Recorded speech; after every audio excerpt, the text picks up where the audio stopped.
அஞ்சனையாள் வெற்ற அனுமனதில் வந்தடைய சஞ்சலம் ஏதென்று சாரதியும் தண்டனிட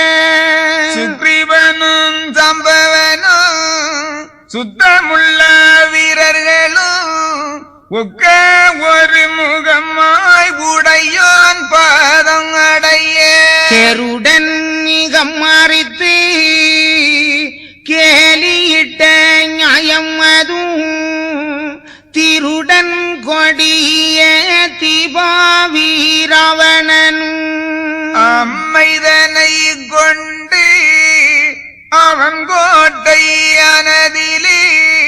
செம்மையில்லா பாவி சிறையில் வைத்த நியாயமதும் எல்லாம் அறிந்து எம்பெருமாள் கோபமுடன் வெல்ல துணிந்தார் மிகு படைகள் தான் திரட்டி